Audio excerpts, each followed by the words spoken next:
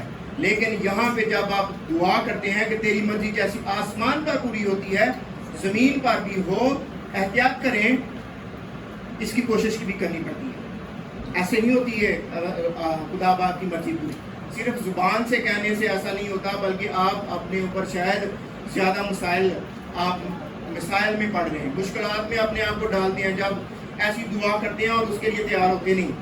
ہماری روز کی روٹی آج ہمیں دے, کہ یہ دعا ربانی کے اوپر لکھا ہے کہ تمہارا آسمانی باپ جانتا ہے کہ تم کن کن چیزوں کے محتاج ہو. وہ جنگلوں میں بھی جانوروں کو کیا مہیا کرتا ہے؟ خوراک, اور وہ ہر ایک جاندار کو اس کی خواہش کے مطابق جو ہے وہ کھانا پینا دیتا ہے, ہمیں بھی وہ دیتا ہے. لیکن پھر بھی ہم دعا کرتے ہیں کہ کیا ہمارے روز کی روٹی آج ہمیں دے. کیوں؟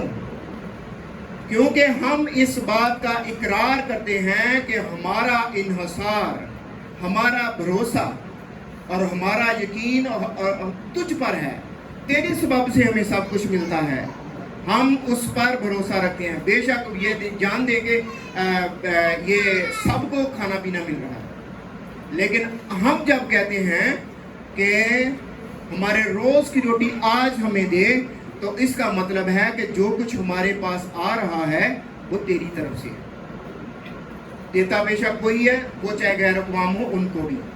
اور اسی طرح سے لکھا ہے, اور جس طرح ہم نے اپنے قرضداروں کو معاف کیا ہے تو بھی ہمارے قرض ہمیں معاف کر, قرض معاف کر.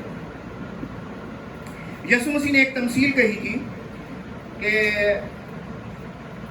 ایک مالک تھا, اس کا جو نوکر تھا اس پر کتنے توڑے آتے تھے؟ 10,000. اور اس نے کہا کہ اس کو اس کے بیوی اور بچوں کو باندھو, اور باندھو نہیں بلکہ اس کے بیوی اور بچوں کو کیا کرو؟ بیچ دو. باندھنا نہیں بلکہ بیچنا ہے, بیچ دو اور اس سے قرض وصول کر لو. جتنا جنہیں جو بیچتے نہیں وہ پیسے تے لو جنہیں بانھ دیا. کہ اس طرح سے 10,000 درہم جڑے توڑے ہیں وہ واپس آ جائیں گے. اس نے منت کی, اس مالک کے سامنے منت کی کہ مجھے مہلت دے, میں تجھے یہ سارا قرض جو ہے وہ واپس کر دوں گا. اس کو ترس آ گیا, مالک کو اس پر ترس آ گیا, اور اس نے اسی ترس کے سبب سے اسے کہا کہ سارا قرض تجھے معاف کر دیا گیا. اب بات کیا ہوئی؟ وہ باہر گیا اور ایک اور شخص اس کو ملا جو اس کا ہم خدمت تھا, اور اس پر اس کے 100 دینار آتے تھے. 100 10,000 ہوتے معاف کرا کے ہے, 100 سانتے انہیں آخیا بھی میرا قرض واپس کر. اس نے بھی اس سے مہلت مانگی کہ میں تجھے قرض واپس کر دوں گا, لیکن اس نے اس کا گلا پکڑا, گلا گھونٹا, دبایا اور اس کو کہا, اور اس کو قید خانہ میں ڈلوا دیا کہ جب تک تو قرض ادا نہ کرے تو اس وقت تک قید میں رہے. خود کنے معاف کروا کے ہے؟ 10,000 توڑے. خود ایتھے کنے معاف کروانے ہیں؟ 100 دینار. اور کیا ہے اب اپنے کی آندا یہ کتنے رہے؟ قید, جنی دیر تک کہ قرض معاف نہیں کرتا. ہمارے قرض ہمیں معاف کر, جس طرح سے ہم اپنے قرض داروں کو معاف کرتے ہیں, جس طرح سے ہم نے اپنے قرض داروں کو معاف کیا ہے. قصور معاف کرنے کی بات ہے, کسی کو معاف کرنا, وہ چاہے قرض ہے, کوئی کسی نے آپ کو کا دل دکھایا ہو, یا کسی کی طرح سے آپ کے ساتھ کوئی دشمنی ہے, جھگڑا ہے, کسی قسم کی کوئی لڑائی ہے, معاف کرنا. معاف کرنا کیا ہم معاف کرتے ہیں؟ اور یہاں پہ لکھا ہے جس طرح سے ہم اپنے قرض داروں کو معاف کیا ہے. اور پھر کیا ہے؟ تو بھی ہمارے قرض ہمیں معاف کر. ہم ٹوٹلی 100% مرنے کے لائق تھے جب ہم گناہ گار تھے, جب ہمارا یسوع مسیح کا فدیہ ہمارے لیے نہیں دیا گیا تھا, اس وقت تک ہم کیا تھے؟ مرنے کے لائق تھے. لیکن اب کیا ہوا؟ ہم ٹوٹلی بخش دیے گئے ہیں, اور ہماری زندگی جو ہے وہ لامحدود, جو کبھی ختم نہ ہونے والی زندگی ہمیں دے دی گئی ہے. ہم جب دوسرے کے پاس جاتے ہیں نا, تو میرا اینا کے قصور کیتا نا, تو 10 روپیے میرے کوئی سی ہوں تینوں بخشنا ہی نہیں. ہم جو ہے وہ چھوٹی چھوٹی بات کے لیے بھی کسی کو معاف کرنے کے لیے تیار نہیں ہوتے. اور ہم یہاں پہ جب ہر اتوار پر کہتے ہیں جس طرح ہم نے اپنے قرضداروں کو معاف کیا ہے تو بھی ہمارے قرض ہمیں معاف کر. یاد رکھیے کہ ہمیں اس بات کو سوچنے کی ضرورت ہے کہ کیا میں یہ جو دعا کر رہا ہوں اس پر عمل بھی کرتا ہوں. اگر عمل نہیں کر رہے تو پھر یہ دعا بھی نہ کیا کریں. شاید آپ کو یہ اچھا نہ لگے کہ میں نے یہ کہا. یہ اصل میں آپ کے اوپر ہی خلاف جانی ساری بات. یہ اگر آپ اس کی بادشاہی مانگ رہے ہیں تو بادشاہی کے لیے کہ اگر تیار نہیں ہے تو مسئلہ اور ہو جانا. بادشاہی کو دی آ جانی ہے لیکن جانا ہونا نہیں ہے جڑے بادشاہی تیار ہیں. اور دوسری نمبر پہ آپ کہتے ہیں کہ ہم نے اپنے قصوراں کو معاف کیا ہے, اور اگر آپ نے کیا نہ ہو تو تسی جھوٹے بھیجے ہو. پھر ہم جھوٹ بول رہے ہیں کہ ہم نے قصورواروں کو معاف کیا ہے اور تو بھی ہمارے قرض میں معاف کر. اس کا مطلب یہ ہے کہ اگر ہم خود قصور معاف نہیں کرتے تو ہم اس کے حقدار نہیں کہ وہ بھی ہمارے قصور معاف کرے. ہم یہ جانتے ہیں, سارے انسان یہ جانتے ہیں کہ انسان سے غلطی خطا گناہ ہو ہی جاتا ہے. اب جب ہم یسوع مسیح کے وسیلہ سے خدا باپ کے سامنے آتے ہیں تو ہمیں معاف بھی کر دیا جاتا ہے. لیکن جب ہماری اپنی باری آتی ہے کسی کو معاف کرنے کی تو پھر اسی آنے بھی نہیں انصاف برابر ہونا, انصاف ہونا. کہ اگر خدا انصاف کرتا ہے تو اسی مر جائیں گے. اسی تو انصاف کرنے ہیں, لیکن اگر معاف کرتے ہیں تو پھر ہم اس دعا کے موافق کر رہے ہیں جو ہم ہر اتوار کو جانے سے پہلے کر کے جاتے ہیں. آگے کیا لکھا ہے؟ ہمیں آزمائش میں نہ لا. آزمائش ہم میں ہر ایک انسان جو ہے وہ کتنا بھی جو ہے وہ خدا کے قریب ہو, جو کتنا بڑا بھی عہدہ بے شک اس کا ہو, کتنا بھی وہ بھگت اور خدا کا خادم کہلاتا ہو, آزمائش اس کے سامنے رہتی ہے. وہ کسی بھی وقت کسی مطلب ایسی آزمائش میں یا گناہ میں گر سکتا ہے جو اس سے بس سے باہر ہوتا ہے. بے شک یہ بھی لکھا ہے کہ ایسی آزمائش میں نہیں پڑے جو تمہاری مطلب کہ برداشت سے باہر ہو. لیکن یہاں پہ یہ ہے کہ آزمائش ہمارے سامنے رہتی ہے ہم سب کے, اور ہم اس بات کا اقرار کرتے ہیں کہ ہمیں آزمائش میں نہ لا. ہم آزمائش میں گر سکتے ہیں اور اس کے بچنے کے لیے پہلے ہی دعا کرتے ہیں. اس جسم میں رہتے ہوئے اس جسم کے سبب سے ہم کبھی بھی گناہ سے چھوٹ نہیں سکتے. جب تک ہمارا یہ فانی جسم ہے اس میں رہتے ہوئے ہم کسی بھی غلطی گناہ میں گر سکتے ہیں, لیکن ہمیں اس بات کے لیے چوکنے رہنا اور تیار رہنا ہے کہ ہم آزمائش میں گر نہ جائیں. اور ہمیشہ دعا ہم کرتے رہتے ہیں کہ ہمیں آزمائش میں نہ لا. اور یہ ہے بلکہ برائی سے بچا. برائی آزمائش جو ہے وہ ہمارے اوپر گناہ کی شکل میں ہے اور وہی برائی ہے. اور اگر برائی آپ کے اندر آتی ہے تو پھر آپ کی خدا کے ساتھ رفاقت بھی ٹوٹتی ہے. اور اس لیے ہم پہلے سے کہتے ہیں کہ ہمیں آزمائش میں نہ لا بلکہ برائی سے بچا, کیونکہ بادشاہی, قدرت اور جلال ہمیشہ تیرے ہی ہیں. آمین. ہم کیا اب دیکھنا ہے, پہلے ہم اس کی بادشاہی مانگ رہے تھے, ہم کہتے ہیں کہ اس کی بادشاہی ہمیشہ تک ہے. اب بھی وہ یہاں پہ بادشاہ ہے, لیکن اس وقت صرف ان کے لیے ہے جنہوں نے یسوع مسیح کو قبول کیا ہوا ہے. وہ اپنی خواہشوں کو, اپنی مرضی کو, اپنی خودی کو مار چکے ہیں, اور اس وقت جو قبضہ اور کنٹرول جو ان کے اوپر ہے وہ خدا باپ کا ہے. یسوع مسیح کا اختیار ان کے اوپر ہے, اور جو کچھ وہ کہتا ہے اسی کو کرنے کی کوشش میں رہتے ہیں. اور اس طرح سے کیا کہتے ہیں کہ تیری بادشاہی آئے, اور آپ اپنے دل کا بادشاہ اس کو مانیے تاکہ وہ بادشاہی آپ کے دل پر قائم ہو جائے. اور پھر آپ مانگیں گے نا کہ تیری بادشاہی ہے تو سوکھ جاؤ گے, اور اس کے بغیر اگر مانگتے ہیں تو دکھ میں جائیں گے. اور جو مرضی اس کی چاہتے ہیں جو آسمان پر پوری ہوتی ہے اسی طرح سے زمین پر بھی ہو. اس کا مطلب ہے کہ آپ ہمیشہ اپنی پوری کوشش کرتے ہیں کہ میرے سے برائی نہ ہو. ہم مرضی پورا کرنا چاہتے ہیں خدا باپ کی, اور جہاں پہ خدا کے حکم کی نافرمانی ہو جاتی ہے وہیں پہ کیا ہے, خدا باپ کی مرضی پوری نہیں. اور اسی طرح سے روز کی روٹی جو ہے اس کے لیے بھی ہم خدا پر انحصار کرتے ہیں.